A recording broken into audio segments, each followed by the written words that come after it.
peut-être que comme moi, tu as plein de livres chez toi et tu es embêté, tu as un petit peu un sentiment de culpabilité, tout simplement parce que tu ne les ouvres jamais. Il y a certains livres, tu les as achetés, tu les as eus à Noël, on te les a offerts. Et voilà. En fait, tu n'as juste jamais eu le temps de les ouvrir et tu te dis putain, je suis vraiment trop bête. Et en plus, tu as aussi le sentiment d'être justement bête, c'est-à-dire de ne pas, de pas être cultivé parce que tu as justement ces livres-là. Parfois, tu en entends parler dans un repas, dans une fête de famille, etc. Et toi, tu te dis ah oui, je l'ai ce livre-là, mais je ne l'ai jamais ouvert. Bref, donc aujourd'hui, on va voir 5 astuces pour essayer de lire un peu plus et du coup ne plus se sentir bête, ne plus se sentir coupable de ne pas lire. Alors la première astuce, d'abord c'est de tout le temps, essayer d'avoir des livres de poche avec soi. Et ça, comment tu vas faire? Tout simplement, tu vas le mettre dans ton sac, essayer de tout le temps te dire, ok, je suis en train de lire un livre. Il faut que tout le temps, tous les jours, tu aies un livre sur lequel tu es en train de focus ton attention. Et si tu as tout le temps un livre en train de lire, quelque part, tu maximises tes chances de pouvoir lire plus.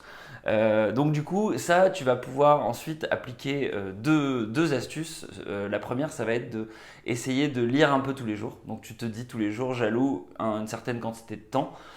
Et puis la deuxième, ça peut être d'essayer de lire en diagonale. Ce que tu vas faire, c'est que il vaut mieux que tu ouvres un livre et que tu te dises tiens, je prends ce livre-là, je vais lire l'introduction, la conclusion et je lis un peu en diagonale. J'ai fait une vidéo là-dessus. Et c'est un peu le principe d'ailleurs du livre sur le temps de Fabien Olicard qu'on a résumé. Je ne sais plus comment il s'appelait d'ailleurs. Bref.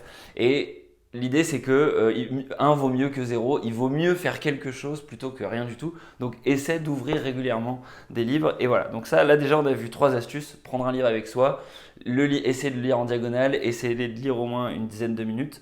Une autre astuce, ça peut être si tu n'as vraiment pas le temps de lire concrètement ou que t'as pas le temps, que c'est trop lourd un livre à amener avec toi, ça va être peut-être de passer sur Audible. Donc ce que tu vas faire, c'est que tu vas te prendre un compte sur Audible, ça coûte 15 € par mois si je dis pas de bêtises, et tous les mois, du coup, tu achètes un livre et comme tu l'as acheté, tu as envie de l'écouter, tu as des crédits tous les mois, et du coup, quand tu vas aller courir, quand tu vas faire la vaisselle, quand tu vas faire des tâches un petit peu autres, t'as pas cette difficulté de la lecture, de la vision, de devoir t'arrêter et de devoir, entre guillemets, investir / perdre du temps, mais tu as quand même cette satisfaction de découvrir des nouvelles idées. Et en plus, c'est super Audible parce que c'est lu par des acteurs, les gens qui font ça souvent, c'est des gens qui ont une formation un peu de comédien, ou alors c'est les auteurs eux-mêmes. Et donc, c'est une expérience qui est plutôt sympathique. Quand tu as Sarkozy qui te lit son truc, alors on l'aime, on l'aime pas.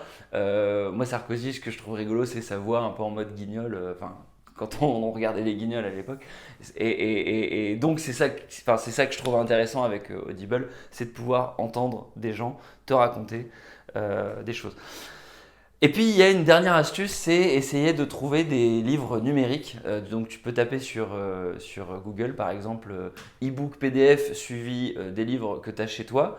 Et parfois tu vas trouver une version électronique du livre gratos. Et parfois tu vas aussi trouver des livres en fonction des problématiques que tu rencontres. Qui seront écrits par des mecs, des blogueurs, etc. et qui seront disponibles en libre accès sur Google. Et parfois on peut vraiment avoir de très bonnes surprises et apprendre plein de choses. Donc voilà, ça c'est globalement l'ensemble des astuces. Pour t'aider sur Audible notamment, si tu veux, il y a un lien en description et si tu cliques, au lieu de payer 15 € par mois tout de suite, tu vas avoir un mois gratuit et donc en gros tu auras un livre gratuit sur Audible, donc c'est l'équivalent de 15 € et tu as juste à t'inscrire. C'est un peu comme tous les systèmes de freemium, c'est-à-dire que tu rentres ta carte bleue pour t'inscrire, tu n'es pas débité tout de suite, tu prends le livre, tu peux l'annuler tout de suite et le livre sera toujours disponible dans ton compte Audible. Et puis si tu ne l'annules pas, du coup tu seras crédité au bout d'un mois pas débité plutôt de 15 € et tu auras le droit à acheter un nouveau livre en fait, à acheter un nouveau livre audio que tu pourras écouter. Et puis voilà. Et donc si ça marche, du coup tu auras pris la bonne habitude de lire un livre par mois. Voilà. Donc j'espère que ces conseils t'ont aidé et puis moi je te dis à la prochaine. Ciao ciao.